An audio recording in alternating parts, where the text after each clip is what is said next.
Welcome back. Physics की बात में आप सभी का हार्दिक स्वागत। मैं हूं दिनेश शर्मा और आज हम जो टॉपिक ले रहे हैं that topic is equipotential surfaces. I hope कि आपने पोटेंशियल, हमने जो चैप्टर शुरू किया था, चैप्टर सेकंड का ये पार्ट था, एनसीईआरटी का चैप्टर सेकंड था इलेक्ट्रोस्टैटिक पोटेंशियल कैपेसिटेंस। तो हम अभी पोटेंशियल को कर रहे हैं और उसमें हमने डिफरेंट चार्ज की जो अरेंजमेंट हैं उनके कारण किसी जगह पे कितना पोटेंशियल होगा उसके ऊपर पिछले लेक्चर्स में बात की थी। आज हम थोड़ा सा और आगे बढ़ रहे हैं और इक्विपोटेंशियल सरफेस के बारे में बात करना शुरू करेंगे। सबसे पहली बात है कि इक्विपोटेंशियल सरफेस होता क्या है। नाम से ही लग रहा है this is equi and potential, and है क्या ये सरफेस। तो जिस सरफेस पे पोटेंशियल हमेशा इक्वल रहे वो हुआ इक्विपोटेंशियल सरफेस, है ना। सिंपल लग रहा है हमें नाम देखकर। यानी कोई ऐसा सरफेस हो, ये सरफेस बना दिया। सरफेस बोले तो कोई प्लेन शीट बोल दें या कोई फुटबॉल जैसा कोई हो सकता है ना। फुटबॉल का जो बाहर का शेल है that is also one surface. तो ये प्लेन है या स्फेरिकल है, सिलिंड्रिकल है, कैसा भी सरफेस हो सकता है। मैंने प्लेन लिया एग्जाम्पल को दिखाने के लिए। तो इस सरफेस के ऊपर मैं दो पॉइंट लेता हूं, this is point A and this is point B, right. और यदि मैं कहूं कि इन दोनों पॉइंट्स के ऊपर पोटेंशियल कांस्टेंट है, मान लीजिए कि यहां भी पोटेंशियल 2 वोल्ट है और यहां भी पोटेंशियल 2 वोल्ट ही है, दैट मीन ए से जब बी पर गए या बी से ए पर आए तो पोटेंशियल में कोई चेंज नहीं आया। कोई और पॉइंट भी हो सकते हैं ऐसे बहुत सारे इसी सरफेस के ऊपर, हर एक पॉइंट के ऊपर पोटेंशियल 2 वोल्ट ही रहेगा। तो हम बोलेंगे ये पोटेंशियल, ये जो सरफेस है ना, this surface is called equipotential surface. तो डेफिनेशन क्या दी जाए। Equipotential surface is that surface at every point of which potential is constant. क्या बोले, पोटेंशियल इज कांस्टेंट। और in other words you can say that equipotential surface is that surface at every point of which the potential is assuming the same values। कोई change नहीं आ रहा है इसकी values में। और शब्दों में कहें तो बताइए मुझे कि potential at B minus potential at A कितना होगा, यानी इन दोनों में पोटेंशियल डिफरेंस कितना होगा। सोचिए, ये भी 2 वोल्ट, ये भी 2 वोल्ट, तो कितना हुआ, 0 हो गया। तो पोटेंशियल का डिफरेंस 0 होता है इक्विपोटेंशियल सरफेस पे। हम इस टर्म्स में भी डेफिनेशन को दे सकते हैं, राइट, कि equipotential surface that surface between any 2 points on this surface the potential difference is 0। Is it clear. अच्छा हाँ, अब सरफेस चेंज कर देंगे तो पोटेंशियल चेंज हो सकता है, लेकिन इस सरफेस के ऊपर पोटेंशियल चेंज बिल्कुल भी नहीं होगा। मान लो कि मैं एक और नया सरफेस लेता हूं जहां पर हर एक पॉइंट के ऊपर पोटेंशियल 2.1 वोल्ट है। तो ठीक है, यहां से यहां तो पोटेंशियल चेंज हो रहा है, लेकिन उस सरफेस के ऊपर भी मान लेते हैं कि हर एक पॉइंट के ऊपर पोटेंशियल 2.1 वोल्ट ही है, तो उसको भी हम इक्विपोटेंशियल सरफेस कहेंगे। लेकिन कोई ऐसा सरफेस जहां पर इस जगह पे पोटेंशियल 2 वोल्ट है, यहां 2.1 वोल्ट है, ये 2.2 वोल्ट है, तो बताइए क्या ये भी इक्विपोटेंशियल सरफेस हुआ? नहीं। हाँ, मान लो यहाँ भी 2.1 वोल्ट है, तो 2-3 जगह सेम है, लेकिन इट इज़ वेरिंग। ये 2 वोल्ट है, 2.1 है, तो ये इक्विपोटेंशियल सरफेस का एग्जाम्पल नहीं है। Okay, let us take some arrangements की इक्विपोटेंशियल सरफेस कैसे दिखते हैं और कहाँ पे ये एग्जिस्ट करते हैं।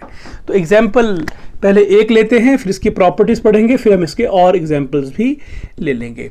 तो एग्जाम्पल लेते हैं पहले इसका 1। एग्जाम्पल क्या है कि आप जानते हैं कि एक कोई पॉजिटिव चार्ज है और पॉजिटिव चार्ज से आप क्या देखते हैं, electric field lines, they are going outward. Yes, electric field lines are going outwards.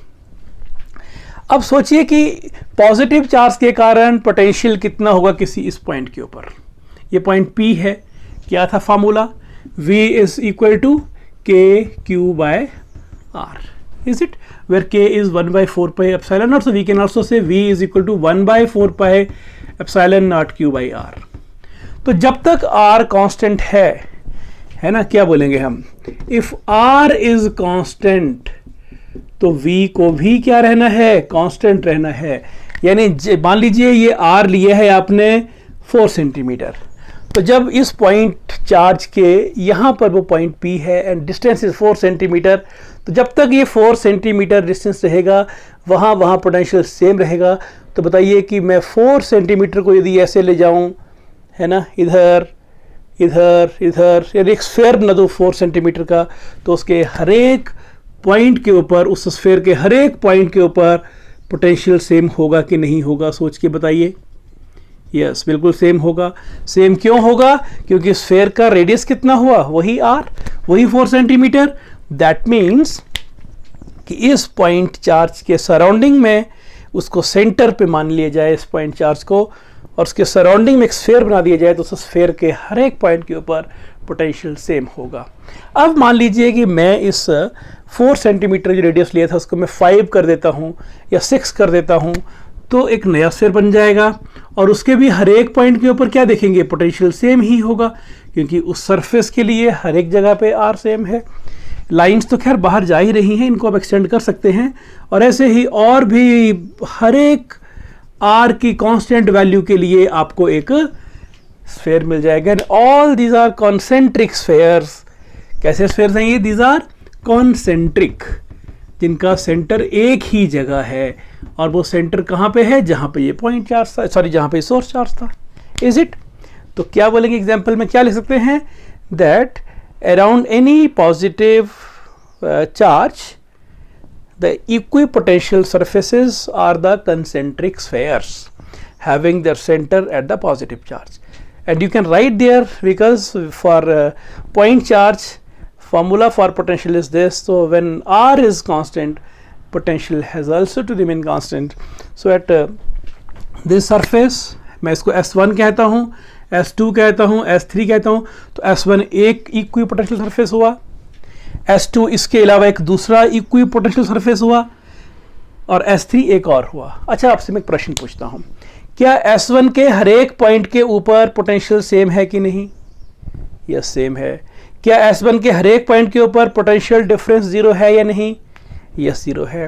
क्या S1 और S2 के ऊपर हम 2 पॉइंट लेते हैं, एक पॉइंट S1 पर एक S2 पर, क्या वहां भी पोटेंशियल डिफरेंस 0 होगा कि नहीं? बिल्कुल नहीं होगा। क्यों नहीं होगा? क्योंकि S1 और S2 ये डिफरेंट सरफेस हैं, तो दोनों पॉइंट वो इक्वी पोटेंशियल सरफेस पे नहीं है, यानी एक तो इधर है, एक कहीं और है। तो पॉइंट A और B को जो सरफेस ज्वाइन करेगा वो इक्वी पोटेंशियल सरफेस बिल्कुल भी नहीं है। Is it? ओके। अब हम इक्वी पोटेंशियल सरफेस की कुछ प्रॉपर्टीज करते हैं। एग्जाम्पल हमने अभी एक किया, अभी हम 2-3 एग्जाम्पल बाद में और भी लेंगे, लेकिन उससे पहले हम कर लेते हैं what are the properties of equipotential surfaces. Properties of equipotential surfaces, ये बोर्ड पॉइंट ऑफ व्यू से भी ये क्वेश्चन बहुत बार एग्जाम में पूछ लेते हैं, इसके डिफरेंट पार्ट्स बीच में पूछ लेते हैं, रीजनिंग आ जाता है यहाँ से। तो हम इसकी जो 2-3 प्रॉपर्टीज पढ़ेंगे उनको ढंग से सीख लें, बाकी और भी प्रॉपर्टीज इसमें आप ऐड कर सकते हैं। सबसे पहली प्रॉपर्टी क्या हो सकती है इक्विपोटेंशियल सरफेस की? तो मान लीजिए हमने अभी कहा कि ये कोई इक्विपोटेंशियल सरफेस है। यू कैन राइट हियर कि दिस इज, अनाउंस कर दीजिए आप, है ना, पूरे ढंग से कि दिस इज इक्विपोटेंशियल सरफेस, ताकि किसी के मन में शक ना रहे कि यह सरफेस इक्विपोटेंशियल है या नहीं, पता नहीं कैसा है। We have written this is equipotential surface. इस इक्विपोटेंशियल सरफेस के ऊपर मैं एक पॉइंट लेता हूं, this is point A and this is point B, और मैं ये कहूं कि मुझे पॉइंट A से पॉइंट B पर एक unit positive charge, test charge लेके जाना है। कितना काम करना पड़ेगा बताइए आप? How much work is done? तो वर्क डन कहां से? A से B पर ले जाने के लिए। वर्क डन क्या होता है सोचिए, याद आया नहीं याद आया? वर्क डन, इलेक्ट्रिकल वर्क कितना होता है? Q into potential. आपको याद है डेफिनेशन क्या था पोटेंशियल का? Work done on unit test charge, तो वहीं से आया ना ये VQ। W इज VQ, ये फॉर्मूला आपको नहीं भूलना चाहिए। W is equal to VQ, work is potential into Q। Anyhow this is Q naught, और यहाँ पे क्या है? पोटेंशियल। तो मान लेते हैं कि आप इसको A से B पर लेके जा रहे हैं, राइट? सो VB माइनस VA पोटेंशियल का डिफरेंस, और वो पोटेंशियल का डिफरेंस कितना है? 0। अभी कहा था हमने, क्योंकि सरफेस कैसा है? Equipotential surface, therefore work done that will be 0, क्योंकि इक्वी पोटेंशियल सरफेस पे पोटेंशियल डिफरेंस 0 था तो वर्क डन भी 0 हो गया. So what we can say that on an equipotential surface the work done in moving a unit positive test charge from one point to other point will be 0. And why 0? You can show this. You can tell here that because potential at A is equal to potential at B, therefore VB minus VA is equal to 0. Hence work done will be equal to Q naught into this difference. This is 0, so total work done is 0. That means no work is done on moving some charge on an equipotential surface from one point to other point. तो मान लेते हैं कि ये एक हमारे पास equipotential surface है किसी पॉजिटिव चार्ज के कारण. तो मैं इसके इस पॉइंट से इस पॉइंट पे एक फुटबॉल की शेल पर मैं यहाँ से यहाँ पर कोई चार्ज को ले जाना चाहूँ तो क्या बोलेंगे, फुटबॉल की शेल तो है ही एक इक्विपोटेंशियल सरफेस क्योंकि पॉजिटिव चार्ज उसके सेंटर पे है, राइट. तो आर हमेशा सेम रह रहा है तो पोटेंशियल सेम है, तो वहाँ पर उस शेल के ऊपर फुटबॉल के सरफेस के ऊपर एक पॉइंट से दूसरे पॉइंट पे ले जाने के लिए हमें कोई वर्क नहीं करना पड़ता. Is it clear? This is the first property of equipotential surfaces. अब चलते हैं सेकंड प्रॉपर्टी में. सेकंड प्रॉपर्टी भी खूब मजेदार है और सेकंड प्रॉपर्टी क्या कहती है कि ऑन एन इक्विपोटेंशियल सरफेस, मैं इसको शॉर्ट में ईपीएस कर दूं, इक्विपोटेंशियल सरफेस, आप पूरा लिखिएगा. On an equipotential surface the electric field is always normal to the surface. से ये हमारा सरफेस है ना, ये इक्विपोटेंशियल सरफेस ये है, तो इलेक्ट्रिक फील्ड इसके नॉर्मल होती है. ये प्रॉपर्टी है. और ऐसा क्यों होता है? यदि नॉर्मल नहीं होगी तो देखते हैं तो क्या होता है. तो ये भी उतनी ही इंटरेस्टिंग बात है. तो पहले तो प्रॉपर्टी लिख लीजिए कि प्रॉपर्टी क्या है कि on an equipotential surface electric field is always normal to the surface. अच्छा देखिए, आप शुरुआत करते हैं, मान लीजिए एक पॉजिटिव चार्ज से. ये एक पॉजिटिव चार्ज है. अब जानते हैं पॉजिटिव चार्ज से इलेक्ट्रिक फील्ड लाइन जो होती हैं दे आर रेडियली आउटवर्ड, है ना. तो देखो मैं जरा इसको बड़ा बनाता हूँ, इतना बड़ा होता नहीं लेकिन मान लो मैं ये बनाता हूँ चार्ज ये. तो जब ये फील्ड लाइन यहाँ से देखो रेडिएट हो रही है तो क्या हो रहा है, इसके ऊपर एक टेंजेंट ड्रॉ की जाए तो उसके नॉर्मल हैं कि नहीं. यहाँ बनाइए, देखिए ये भी इसके टेंजेंट ड्रॉ करें तो उसके नॉर्मल है. आप सिमेट्रिकली हर तरफ लाइन ड्रॉ कर लीजिए. अब क्या देख रहे हैं, इस पॉइंट से, जिस पॉइंट से वो इलेक्ट्रिक फील्ड लाइन क्रॉस कर रही है, ये सारी की सारी क्या हैं, these are electric field line. जहां से वो क्रॉस कर रही हैं वो उस पॉइंट के ऊपर नॉर्मल हैं, उस सरफेस पे, पॉइंट के ऊपर जो सरफेस है उसके नॉर्मल हैं. अब हर तरफ देख लीजिए, आप यहाँ देखिए तो यहाँ क्या है, यहाँ वो टेंजेंट ऐसे बन जाएगा, राइट. तो इसके भी नॉर्मल है. तो everywhere they are normal to the surface. और यदि नेगेटिव चार्ज होगा तो नेगेटिव चार्ज के ऊपर क्या होता है, electric field lines they are terminating, they are ending here. और यहाँ पर वो एंड कैसे होती हैं, वो ऐसे आती हैं सीधा. थोड़ा इसको मैं ढंग से बनाऊं तो ये हुई इलेक्ट्रिक फील्ड लाइन. देखिए आप ऐसे आ रही है ये, यानी जिस सरफेस पे, जिस पॉइंट पे आकर ये टर्मिनेट हो रही है, यदि वहाँ पर एक टेंजेंट ड्रॉ कर दी जाए तो ये बिल्कुल नॉर्मल आती है. ऐसा कभी नहीं होगा कि नेगेटिव चार्ज पे फील्ड लाइन ऐसे आ रही है, ये पॉसिबल ही नहीं है क्योंकि इस पॉइंट पे टेंजेंट देखो ये बन रहा है. तो ये तो एंगल देखें आप 90 का नहीं बन रहा है. या फिर मैं बोलूँ कि इस फील्ड लाइन कोई ऐसे आ रही है यहाँ पर इस जगह पे, है ना. तो यहाँ पर दिस वाज द, तो ये तो 90 पे नहीं है. तो ये केस बिल्कुल भी पॉसिबल नहीं है. तो क्या बोले कि किसी भी पॉइंट के ऊपर इलेक्ट्रिक फील्ड हमेशा इक्विपोटेंशियल सरफेस के परपेंडिकुलर ही होती है. तो दिस वाज द सेकंड. और ऐसा नहीं हो तो क्या होता है, suppose there is a question for you कि what happens if electric field is not normal to the equipotential surface. यानी होना चाहिए कि ये केस सही है, लेकिन ऐसा ना हो. मान लीजिए किसी स्थिति की कल्पना करें और इस पॉइंट के ऊपर इलेक्ट्रिक फील्ड ऐसे है. अब प्रॉब्लम होगी, यहाँ देखिए, अब ये एंगल तो हो गया हमारा थीटा और ये होगी इलेक्ट्रिक फील्ड. अब आप सोचिए कि यहाँ पे क्या होगा, क्या कॉन्ट्रडिक्शन यहाँ होने जा रही है इस डायग्राम. हालांकि डायग्राम गलत है ये, लेकिन यदि ऐसा हो जाए तो क्या होगा. यहाँ तो देख रहे हैं आपकी ये बिल्कुल नॉर्मल है, 90 पे है. तो यहाँ पे क्या चीज़ सही थी और यहाँ क्या गलत है. तो देखिए यहाँ ई को रिजॉल्व किया जाए तो it has two components. This is one component which is called E cos theta and this is called E sin theta. That means we can say that one component of the electric field which is E cos theta is along the surface. यानी surface के along भी electric field है और उसका value हो गया E cos of theta. Agree? तो उस फील्ड के अगेंस्ट जब हमने किसी चार्ज को लेके आना है ना, चार्ज यहाँ था.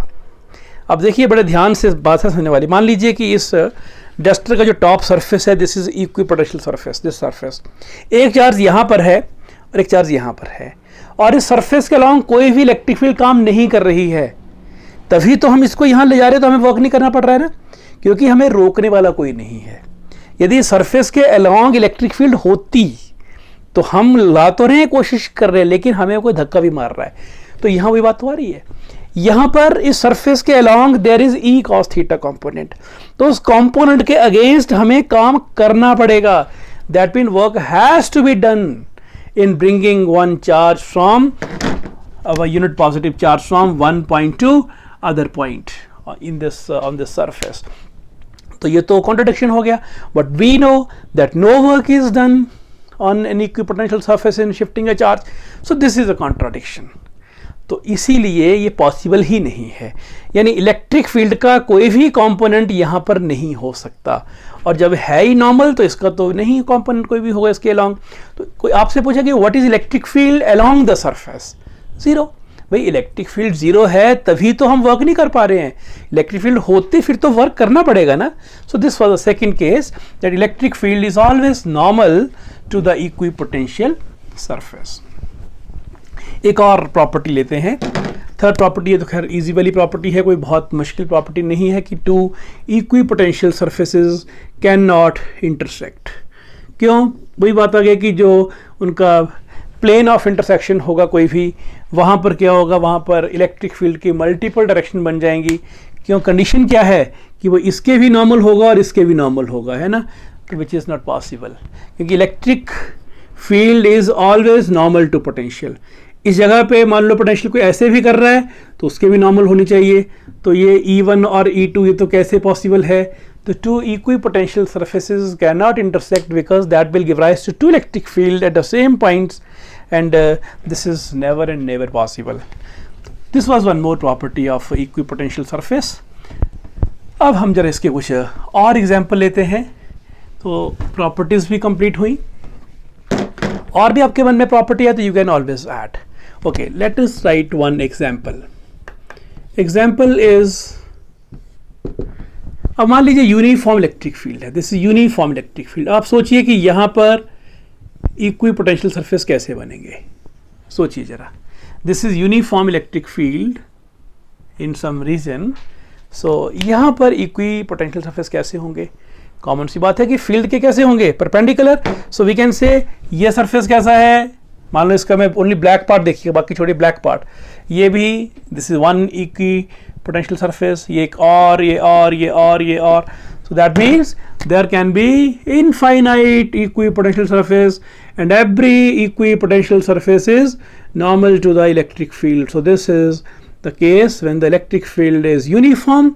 In that case, all these surfaces S1, S2, S3, S4, these are equipotential surfaces.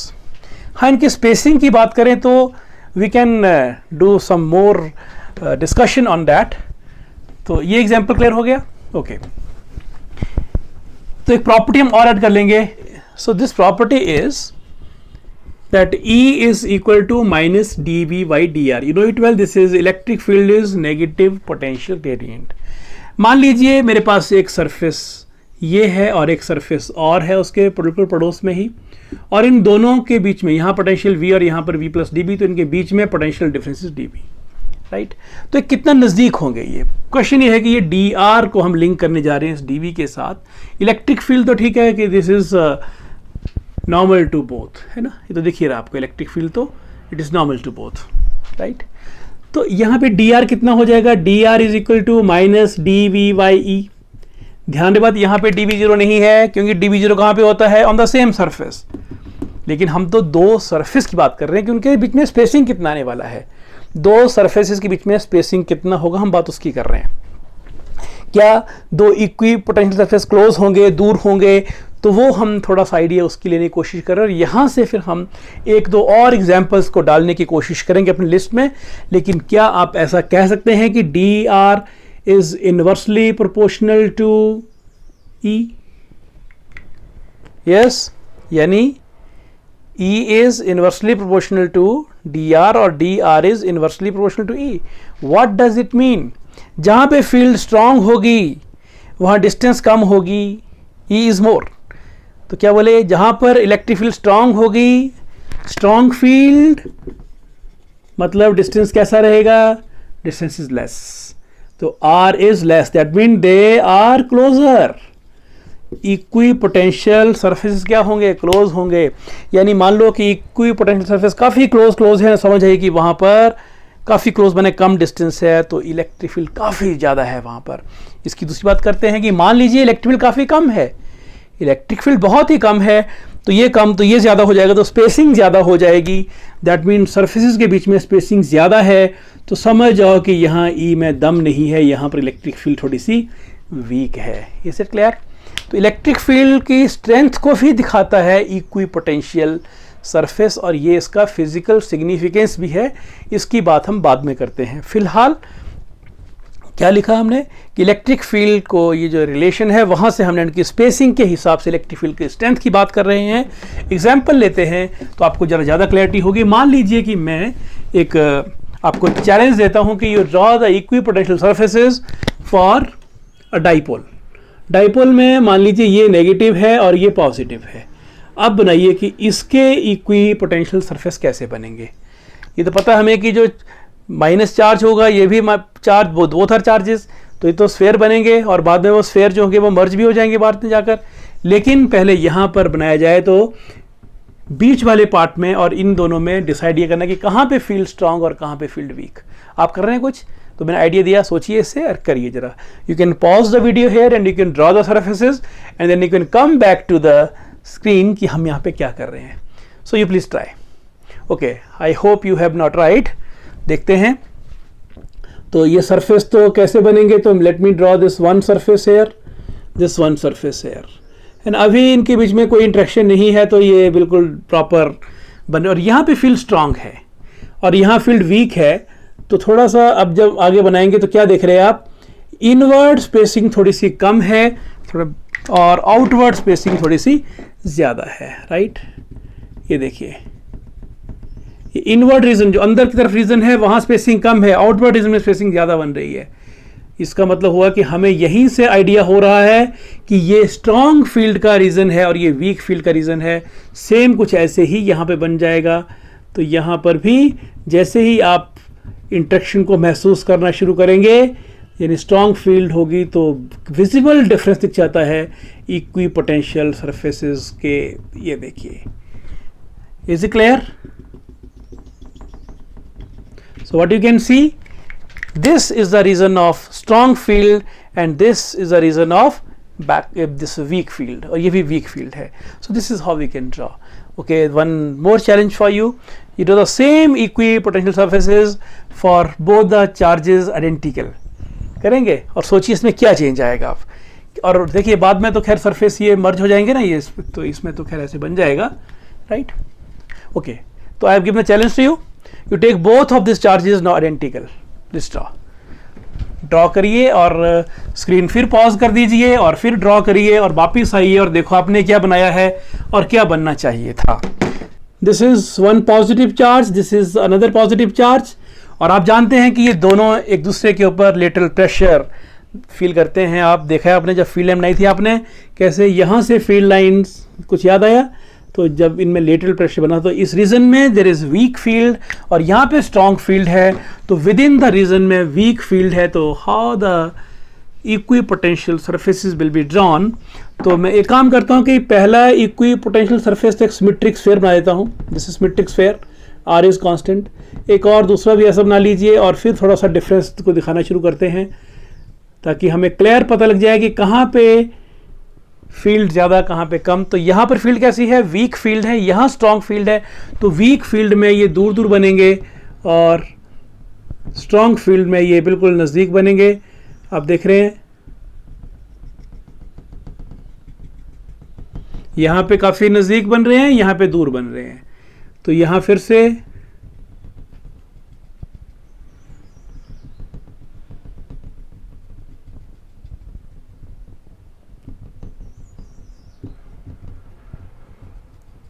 क्या देख रहे हैं आप, इधर ये नज़दीक हैं और यहाँ पे दूर दूर हैं। That mean this is a region of strong field and this is a region of weak field. So this is how we can draw the equipotential surfaces for different cases.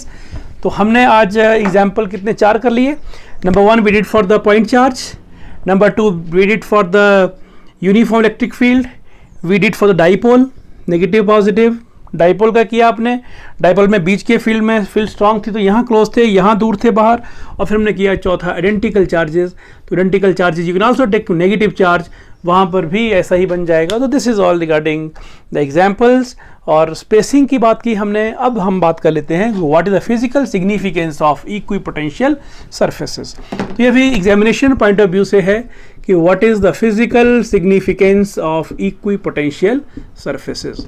देखिए इक्विपोटेंशियल सरफेस हमें electric field की तरह ही guide करता है और it tells in some region where the field is strong and where the field is weak. Agree disagree? आपने क्या देखा था अभी, देखा आपने E is equal to minus dV by dr. Yes, that means if the equipotential surfaces are, let me draw here, if the equipotential surfaces are, this is one surface, this is second surface, third surface, are very close, that means यहाँ पे field strong है। और किसी और case में equipotential surface थोड़े दूर दूर हैं, दैट मीन यहाँ पे फील्ड वीक है। So this tells you about the magnitude of electric field. This is the first point of significance.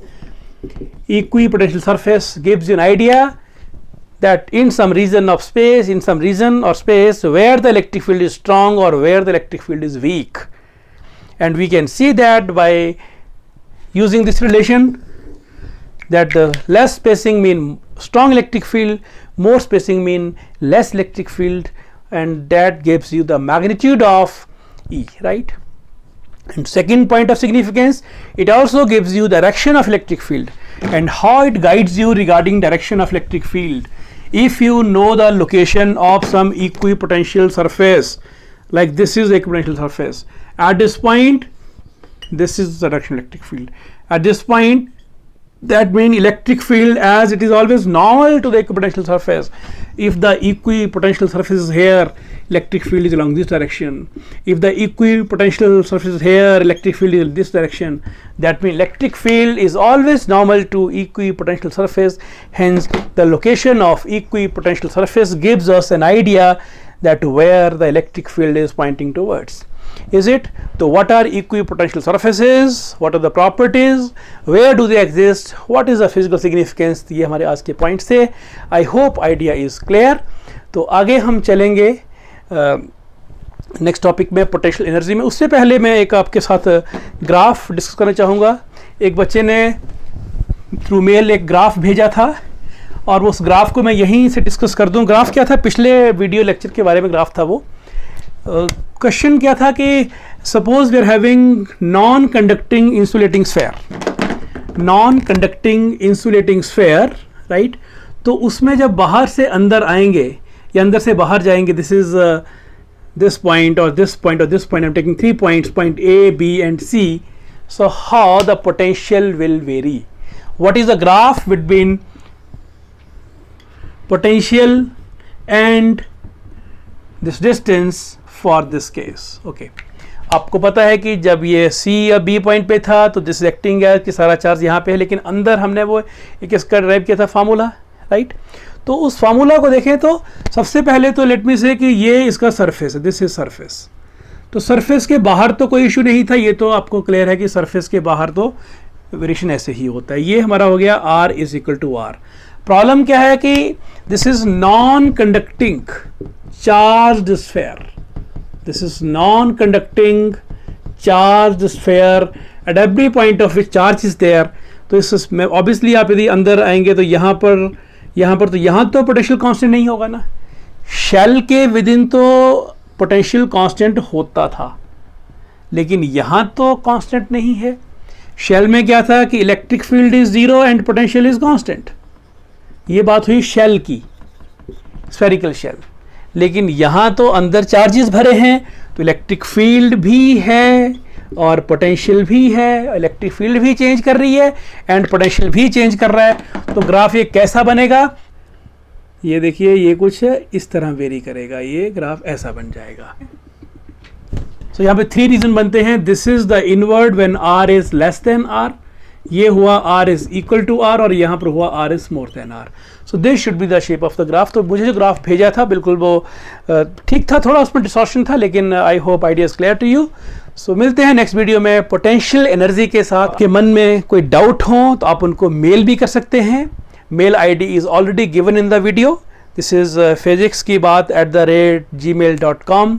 तो आप पढ़ते रहिए और कोई डाउट आए तो डिस्कस करते रहिए।